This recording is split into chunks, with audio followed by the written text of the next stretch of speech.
Hey, how's it going? Decided to have a change of scenery.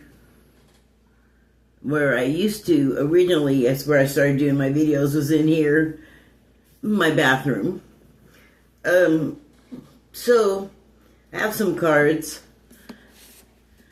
I wanted 3, and I was laying them out, and I got 2 that were stuck together, so there's 4. This might be a long one. Okay, the first one is it's the Starseed Oracle deck is what I'm using. So the first card is Weight of the World.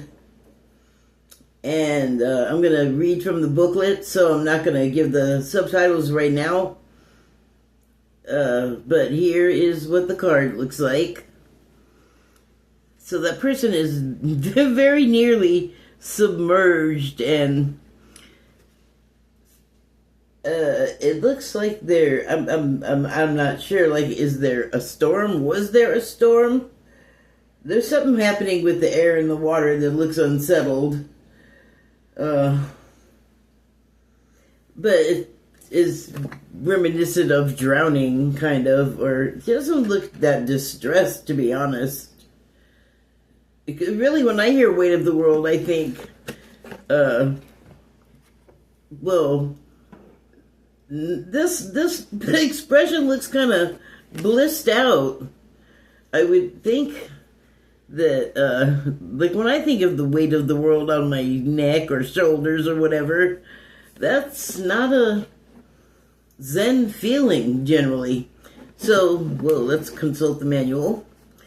Weight of the World.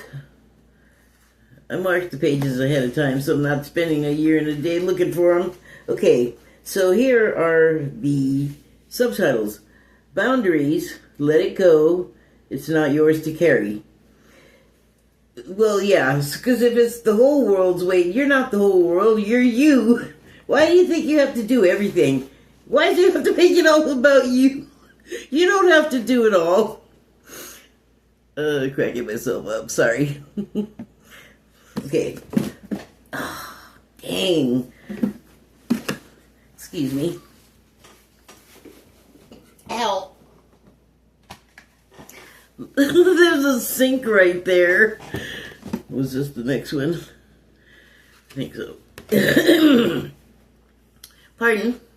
Okay, so boundaries, let it go, it's not yours to carry, are the subtitles. And here's the text. You don't need to carry it all. You're no good to anyone if you're running on empty and bogged down by the weight of the world. This card is a reminder to look after your own well-being before anyone else's, to stop carrying the world's problems on your shoulders, to put on your oxygen mask first. If you've been watching for a while, you know I've used that analogy many times. In these changing times, it's hard not to feel overwhelmed by the state of the planet. However, you can't take on its problems from a place of energetic depletion. You can't take on a work day hardly from a place of energetic depletion. This card is thanking you for caring so much. You want to build a better world and ease the road for others. That's true. I do want to do that. And that's incredible. But the way you've been doing so is likely unsustainable. This isn't to say you should switch off to the world's problems and become unconscious. Rather, it's a call to establish clear boundaries so you're not constantly taken out energetically. The planet needs you to be healthy, both physically and emotionally. Okay, now you're putting the world back on people's shoulders. The whole world needs stuff from me? That's kind of a lot. But okay, I'll try. So instead of digesting the news or reaching for your phone as soon as you wake up, show up first to a nourishing practice, such as meditation, soul inquiry, asking yourself a deep question and deep thinking about it. Where did I leave off? Deep breathing or exercising in nature. Once you're in a state of grace and your inner well is full, you can face the day, the state of the world, and care for others. And at the day's end, take an energetic shower by emptying out anything that's not yours to carry. You can pick it up again the next morning if you so choose, but give yourself time and space to rejuvenate and rest. It's like a rest your mind situation with this card, you know. And I'm sure you know. I think if you're watching this, you know. Okay, so the next card is Big Picture Thinking. Here is the card's appearance. So, okay, it's interesting to me that there's like it isn't doing this, but it's got a reflecting pool element kind of happening here. Not sure what this is reflecting. It seems to be like hills and stuff in the sky or on the ceiling, I suppose was what I was going to say. Let me look at that more closely. No, it's a pool of liquid water, I guess, but I don't know if it's liquid. Liquid ammonia, it could be. I don't think I've been here. But like a lot of these cards have a portal. So there it is. There's the doorway with a shaft of light coming through, or yeah, I feel like it's coming out of the portal. The portals, you know, particularly with this deck and this card right now, are like, they're each, if you're on like the side of the portal where you have not stepped through, you know some things, right? And generally, to me, if you're about to step through a portal, the things you know, you've come to the end of what you can learn about them. And so it's time to graduate, to like elevate your knowledge. And so the portal represents like stepping up a level and, yeah, stepping up a level. So let's see what the book says about big picture thinking.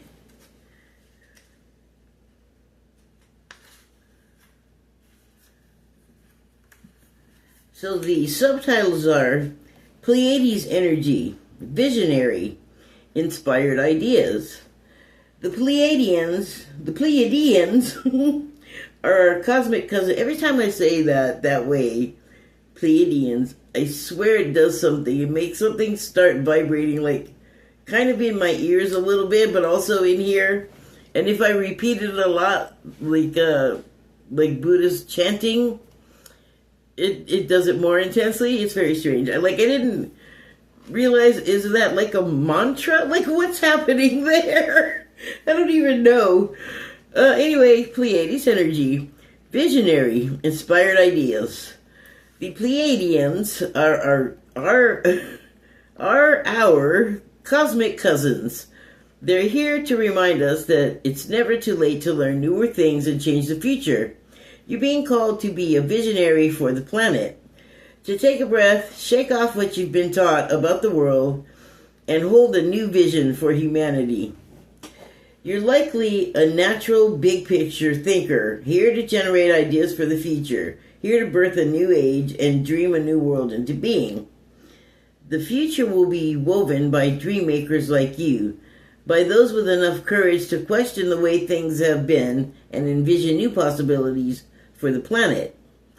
The world needs more artists, dreamers, inventors, and visionary thinkers. Perhaps you've had an idea recently that you've been called to usher in. If so, this card is your confirmation that it's divinely guided. So I was thinking about this big picture thinking topic, I guess, and how it's talking about the paragraph I just read where creatives need to envision new possibilities for the planet and the societies that the people are in. And so for a while, before COVID even, I started thinking about things like, it wasn't like I came up with it deliberately on purpose, because it just wouldn't make sense to. But here's what I started thinking about. I started thinking about a place where the people who work like harvesting food, who are usually Latino, could be like do that work if they wanted to continue to do it, but make it like less grueling, and it would be akin to like paying a teacher what they're worth, because I don't know, I guess people think if you're like crawling around on the ground like harvesting food, that's nothing, and it's like, bitch, you better wake up. That person is toiling. Like, you go try to do it if you think it's so menial and like low. That is like a terrible thing. Like, I don't know. Stay on track.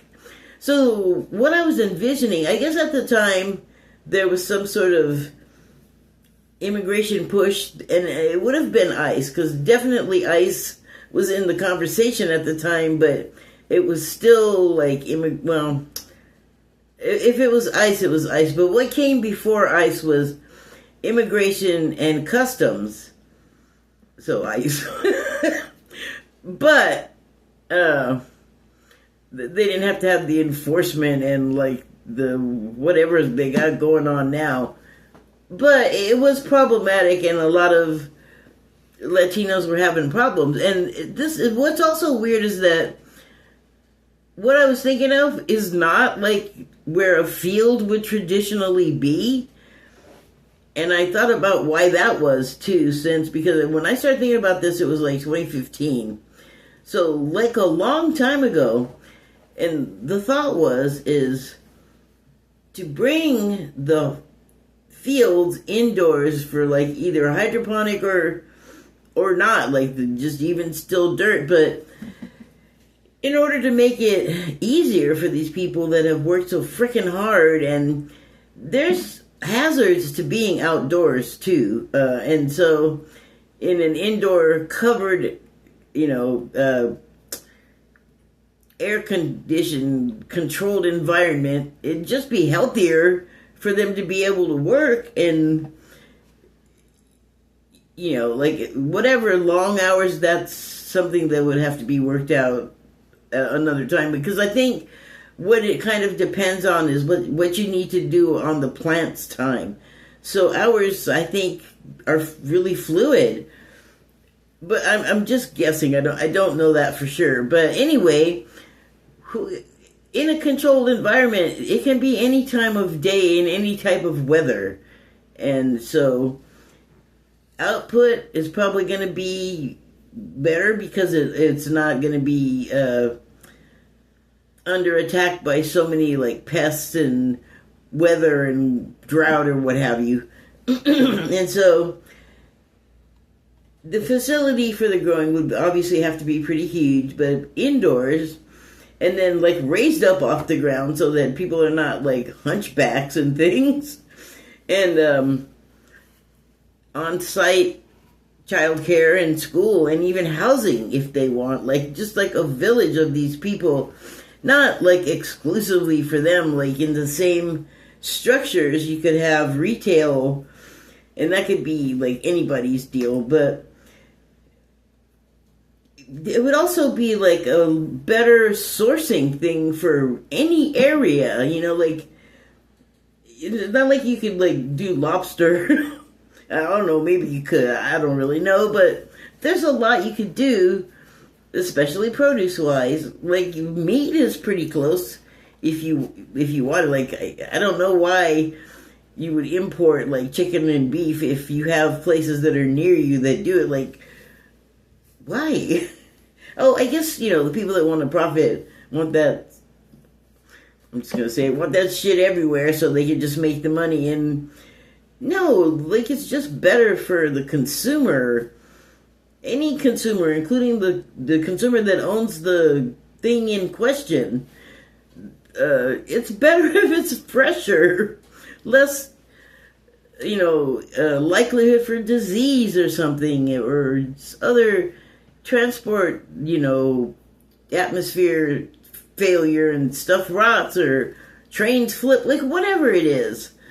It's just easier to bring it close to home. So, and I've had other thoughts like that, but okay, so what they are is, and this is inspired by something that already exists, but it could be in addition to, and that is like, what do they call them? Like the earth something homes, and it's all the people that live out in the desert, and I presume you have to have money and be able to buy property and materials and all of this stuff, but it's like a colony of people that use recyclable materials and old, sort of outdated techniques for creating airflow and air conditioning and cooling and like gravity toilets, and but it's like very luxurious, and they have like right in their house, which is big, their produce growing because they're in the desert, so kind of not ideal for a lot of food that you want to eat, like it'll just get roasted to death. So they've brought it indoors, and it's like you're right next to the nature, like it's in the house with you. And I think that's very cool. And so the other thing that I was thinking of, and I don't know if I was thinking of it first, like just had some inspiration about it, or I saw it somewhere. And because this is the thing, the other type of housing that could go along with this, and having to do also with like the close sourcing of your food and like making like the work less horrible, like you actually want to go do your tedious job, it could just be so much more gratifying if it's not so hard, and you have to, like, travel is a bitch, And normally a lot of these people that would be harvesting, from what I've seen in the reporting, they have terrible housing options. They are given like shacks that are like equipment sheds more than housing, and they don't have plumbing, and there's like living camping all the time, and the rest of the time you're working your ass off. And I was like, that's insane. It doesn't have to be that way. So the cities have been talked about recently, and I forget what they call them, but they're like little sort of villages, I think, and they're self-sustained, like I was talking about with the farming and the meatmanship. But right now they're being talked about in a very negative way in the news. It's just sort of like I feel like it's a alternative to cities, like mini cities, where they have like all of the stuff, but they're not gigantic, and so like access to stuff is stretched or difficult. It's like little self-sustainable islands, not small. Obviously, this would be like hundreds of thousands of people, and they would have to be constructed, but that's great because you could use like all kinds of modern construction techniques. And so, but the way it's being described now, it's sounding like prison camps for like inconvenient poors or something. Or like, I don't know if you've noticed, but the government and all of the like wealthy people like sort of pushing reality around and shaping it to their liking, and just completely ignoring the Constitution and the laws, and just breaking laws and doing whatever. But if we poors do something wrong, like if you don't have 9 zeros behind your surname in your bank account, then if you do something wrong, you're in trouble. But if you're rich as F, you can do whatever, I guess. But that times may be changing. And so the reason why I'm optimistic about these sort of housing islands that right now sound really terrible. And something else too. Well, I'm getting ahead of myself. So almost at the same time that I'm hearing all this negative stuff about these, they're like projections as far as I know. I don't think any of that stuff's been built yet, because if it's not a prison, they're not really in a hurry to build housing for the poor. So, I'm hoping there's time, but at the same time I'm hearing that, on the news, I'm watching my, ET channels, and they're talking about something that sounds, identical, but it's not meant to imprison you or impair you. It's it has the potential to be what those Earth homes in the dead. Earth home is not the name. I forget. It's Earth something, or it's Earthship. So the Earthships. Oh, sorry. The Earthship communities are very Earth friendly. They're built with trash, basically, refuse, and they're beautiful.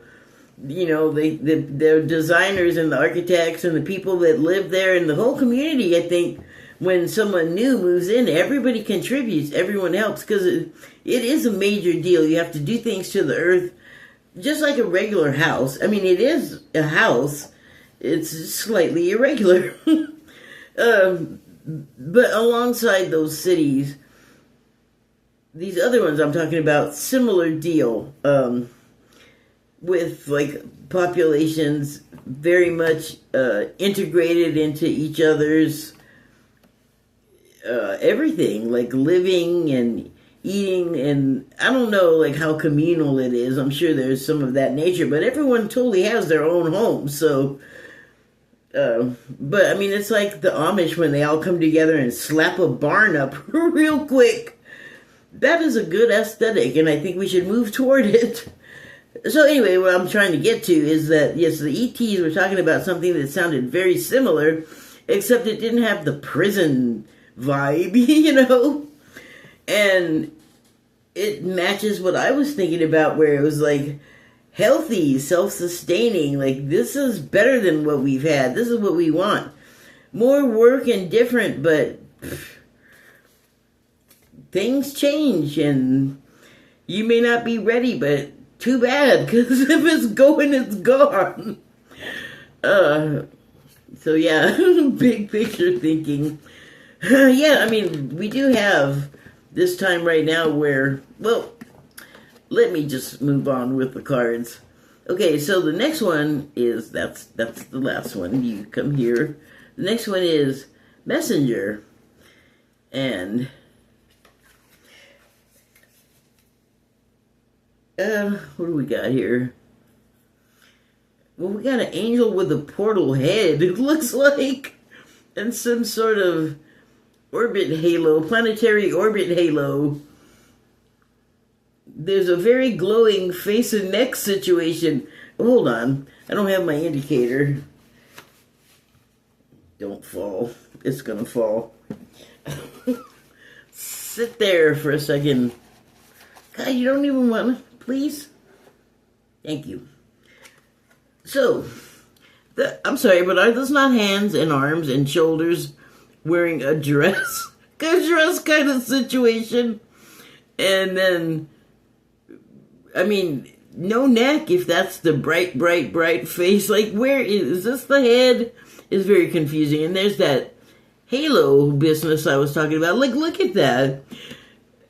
I know that's some kind of pareidolia going on too, but am I crazy? And the clouds are kind of too abstract to be wings, but what the heck am I talking about too abstract? This person has light for a face. Okay, so Messenger. Messenger, I typically associate, I was raised Catholic, so I've had a lot of stories about angelic visitations, and they are difficult to look at, apparently. And I know that when I get close to spirit or an angel, I just start to cry, and they talk about that a lot in the biblical stories where the angel appears and the people drop to their knees overwhelmed and start weeping.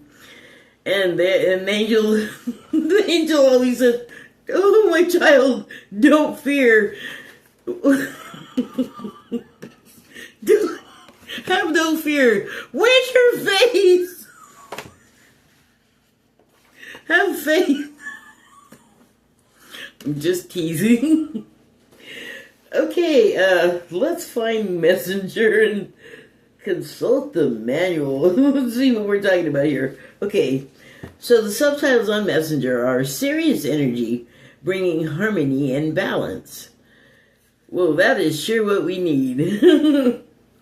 Here in the United States, and also I guess wherever we are, because we're causing a problem. It seems like in a lot of locations. Oh my. We really got to work on that. That's not neighborly. Okay, you're part of the lineage of souls who have dedicated their lifetimes to the upliftment of the planet. Up with the people. To returning time and again to see the light. SEED, like a seed you're going to plant. The crystalline ones, the ones who are here to plant the sacredness of life back in. Yeah, we need help with that too, because we've lost the track. To honor both the sacred feminine and masculine, to usher deep reverence back in. Okay, so real quick, or regular speed. This just said to usher deep reverence back in. So, for a while, I was following this channel, or I still follow him, but I was watching this channel called Hucolo TV, Human Colony.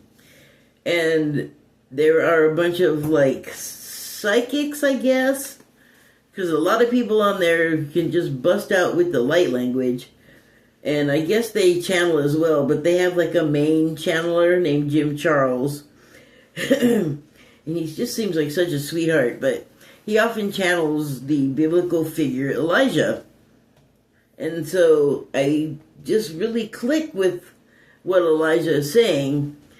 And one thing he's been saying for a while is that we're not paying attention, we're forgetting spirit completely, because there's a lot of atheists, and they don't necessarily, I guess they're the ones that are God doesn't exist or whatever, because they don't believe in religion, but they know a lot about it, and they're very close to it. So they, I think, understand someone like me who's was raised Catholic, and when you're in it from the time you're a little kid, you don't understand anything. There's all this stuff being said to you and things happening that are just above your pay grade, but you get ingrained with all this stuff and you learn all these things. But if you're like me and you question everything every minute, you get older and you start learning more about things, what was on, everything discovered at Nag Hammadi, for one thing. That is a place in the Middle East. I'm not exactly sure of the location. Look it up. Anyway, there's the discoveries there were lost and banned gospels, or actually what they were gospels and things like that were banned by the Vatican and the church.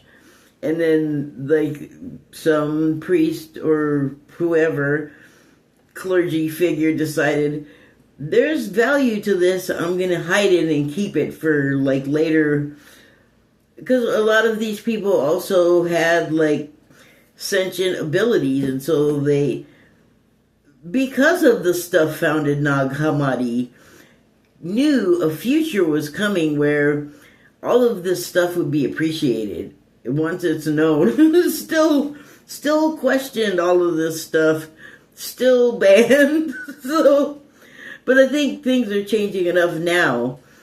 And I have also been hearing like younger people are like going to the church, which is weird because the church was just dying and no one was going. And it does have the problem of the touchy-feely papists, or priests, sorry. Like they really got to deal with that. And other, like the church has its problems too. But the church is not spirit. You know, and it's not like these figures that it holds up and talks about and writes about and has all these scholars going on and on about. It's not that they're like gone. If you're open to it, you can access those things. Like, I like to listen to Jim Channel, Elijah, and other people ask the questions. I just like to hear what he has to say. But I have been noticing, like I just watched a couple of videos where today it was like an American woman was in France in a park just sitting on a bench, and this guy that had like a black helmet and a black visor and something around his neck and like this military looking coat and gloves. I think it's spring there too, or summer or whatever, and he's on a bicycle.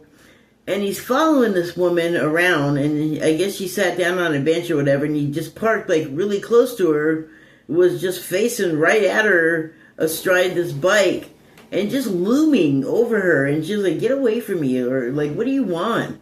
Like, what? Like, over and over, and he would just go, she'd go, "Go away, get away from me," and he'd go, "Uh-huh."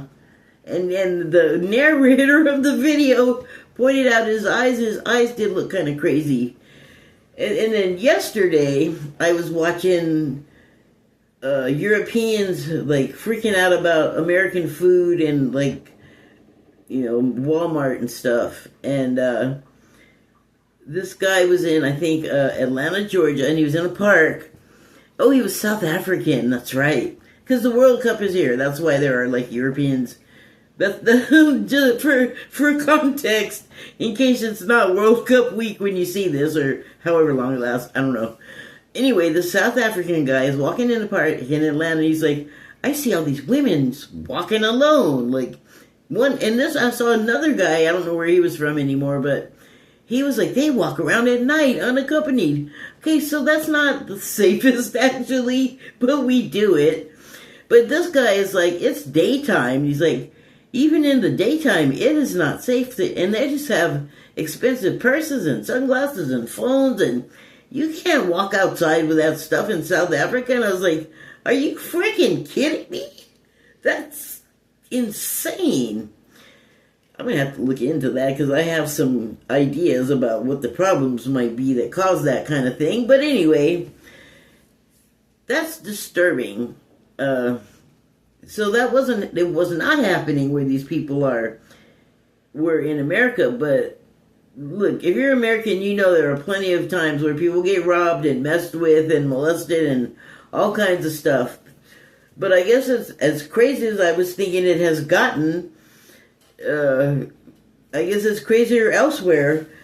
But what I feel like is driving this is kind of connected to what Elijah was saying, is that we're not paying attention to spirit and like the tenets of like spirit and Christ. Like, look up Christ. Don't, for God's sake, don't get your information from a church. Look it up online. You'll be surprised how much you will learn that actually folds right into what you have learned from the church people. And it's probably more accurate because it's been hidden for thousands of years and nobody could edit it and fuck with it. So, if you lose that connection with spirit, then I feel like you are bait, basically, for anything evil or ill-intentioned that, like a demonic oppression is the easy first way, the go-to for acting uncharacteristically insane. But I have been watching our country in the United States for so many years now, and thinking the mass shootings and just like the rises and falls in the murder rate and the kidnappings and all of the terrible crimes that have just been happening here and everywhere for like ever, but it just feels like everything's so intensified. And I have thought over and over, I swear to God, this just looks like people are possessed by demons. That UFC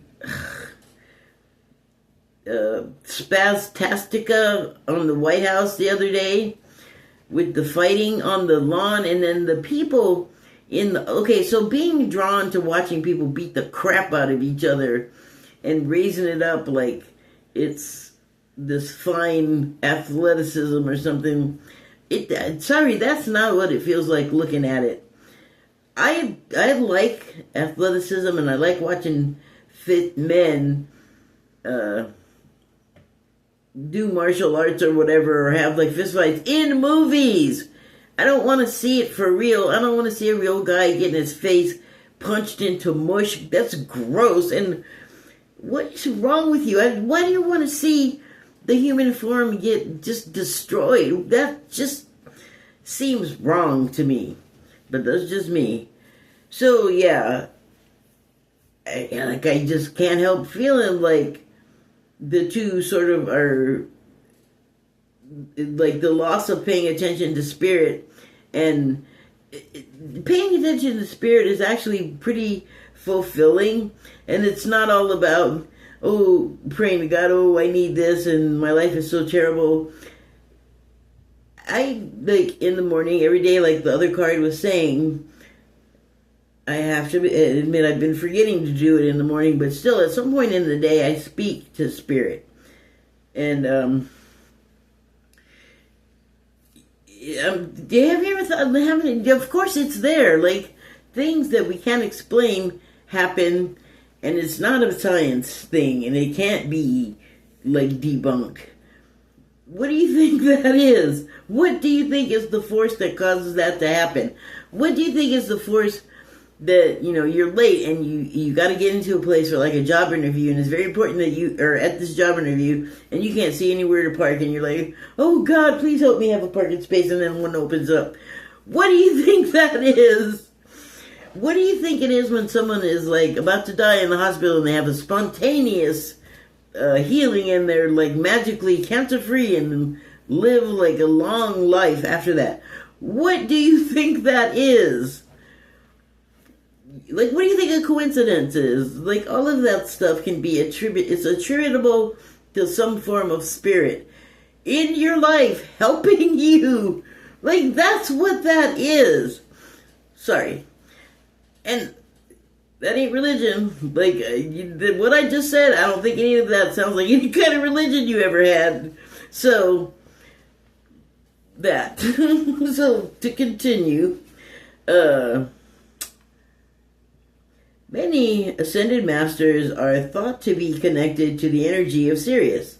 Often appearing as a shade of blue, they hold the frequency of pure love and are here to help the masculine and feminine exist in harmony, to ensure greater balance, to help us see that we're all connected and that the masculine and feminine energies exist within us all. You have to interrupt myself again and say, okay, we got some masculine and feminine energy that's like divided and needs some serious intervention. There are a couple of podcasters that are like you'd know their names, and they have terrible things to say about women, and one in particular has no experience with them in a relationship, so he makes terrible comments about stuff that he knows, like has admitted that this has not happened to me, so I'm talking out of my neck.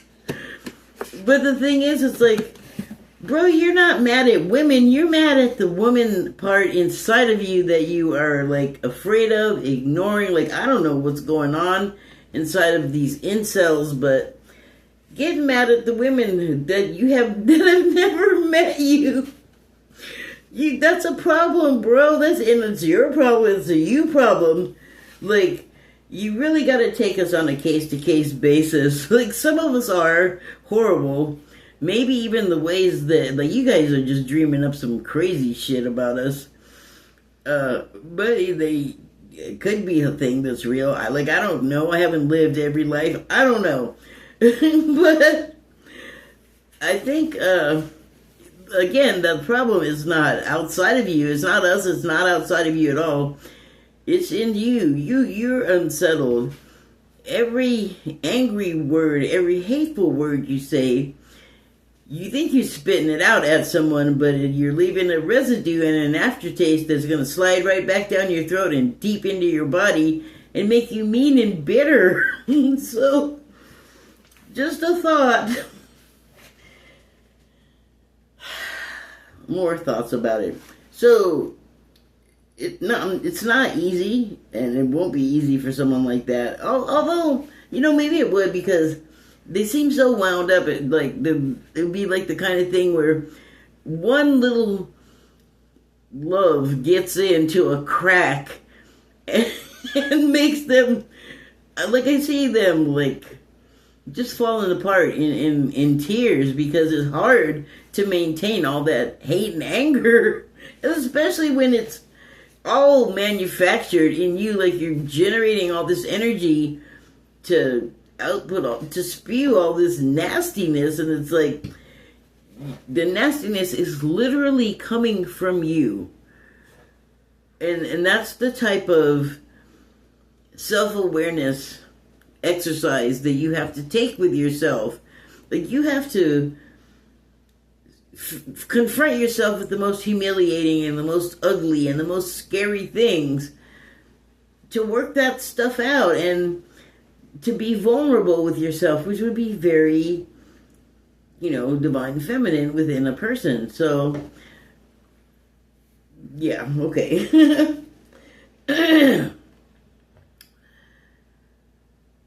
You're being called to bring about this balance and harmony between masculine and feminine, to be a guardian of harmony and balance on Earth. Think of the whales traveling around the globe, sharing love through their healing vibrational song.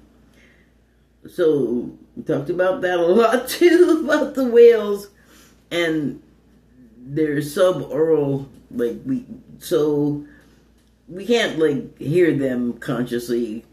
There's stuff above our hearing and below it that we can't perceive consciously, but it's still going in our ears, and especially it's all vibrational, so it's always doing something when it enters you. So, that's interesting, right?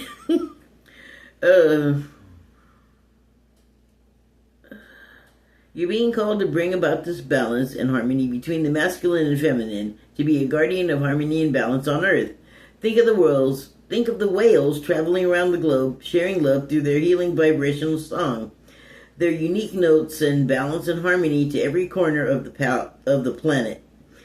A rebalancing of the masculine and feminine is occurring worldwide. It's a resurgence of the sacred within us all, a returning of the sacred union within, a kindling of heaven and earth. You can begin a rekindling of heaven and earth.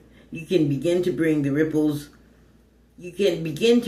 harmony and balance by creating it in your own life. The ripples will flow from there. You can honor and balance the sacred masculine and feminine energies within yourself and others. And when they say within yourself and others, I don't know that they mean for you to go up and start trying to be some kind of minister. I think when spiritual things, channels and whatever, talk about something like that, they mean to demonstrate rather than lecture or something. So, okay. Last card is wait.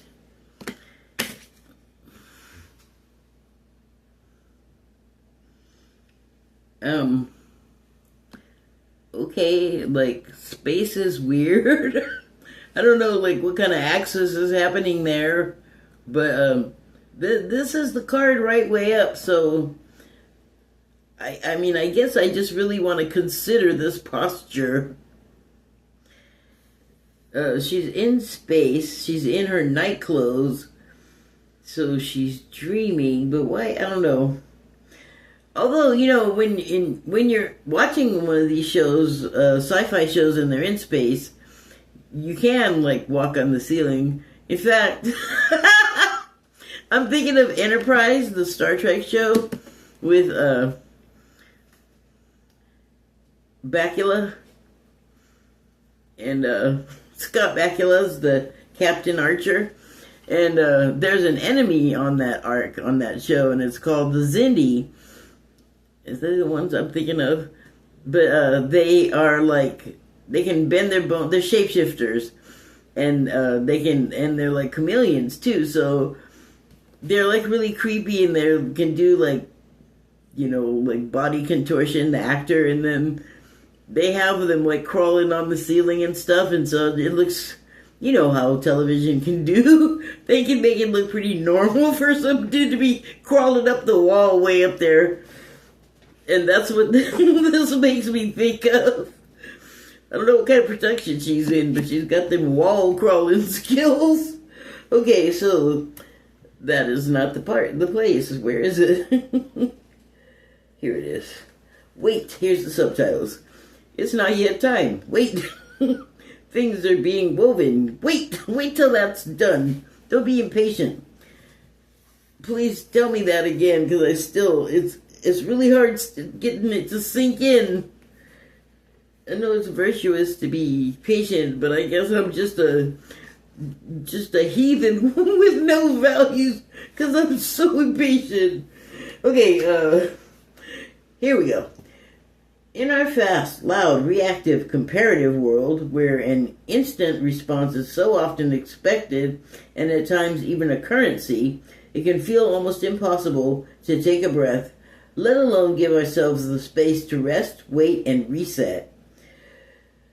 Woo, that was a long sentence. We're so often in overdrive, expecting instantaneous results over and over again, and when guidance doesn't come at these extreme speeds, it can feel as though something's gone wrong. But often, not receiving guidance is guidance in itself. I've often said something similar. If you ask someone and they don't answer you, that non-answer is an answer. Yes, I've had that situation. That's why I'm talking about shut up. Okay. When you ask for guidance and you don't receive it, it can often mean wait, it's not yet time. I'm just going to show you this. The details are being woven. In case you're thick, the details are being woven. It's like, so, our challenge is to keep trusting when on the surface it appears that nothing is happening. To remember that no matter how long or bitter the winter, spring always does come. Does always come. To remember that you don't need to solve all of the world's problems in a single day. That's more weight of the world stuff, you know?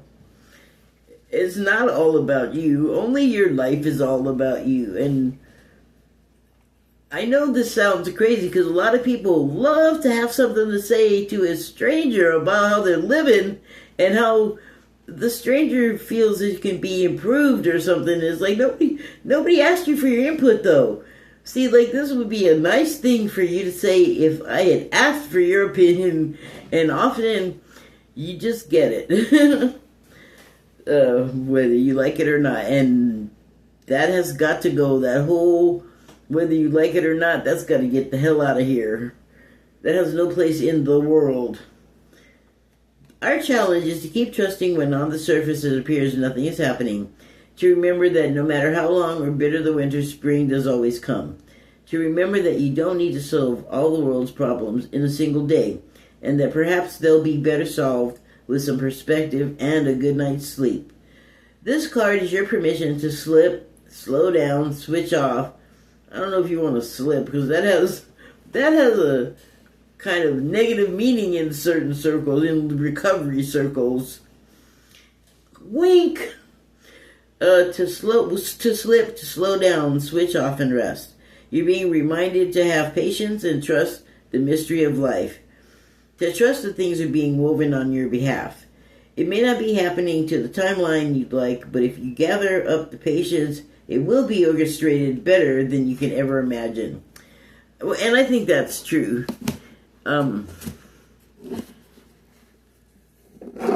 Sometimes usually when you ask for something, or you want something, or you pray, however you, ask, if you get it back, it's not necessarily going to come in the time frame that you want it to. Don't even expect for that. And then the other thing is, don't expect it to look the way you imagine it to, or the way you have described it to yourself and others. I don't know if it was coming that way and you changed it by talking about it, but I do know that if you don't stop talking about it and just shut up and wait, basically, sorry to phrase it that way, but you confuse the issue and make things take longer, or confuse it so much by saying things about it so much and making so many changes that it just isn't going to get done because it got too complicated. You got to kind of keep it simple. And so, what the hell did I start talking about that for? I love when I start talking about something, and then by the end of the sentence, I don't even know what I was talking about anymore. Anyway, this was for your entertainment, just in case you were wondering, YouTube. We do on time. That's enough. Thank you and good night.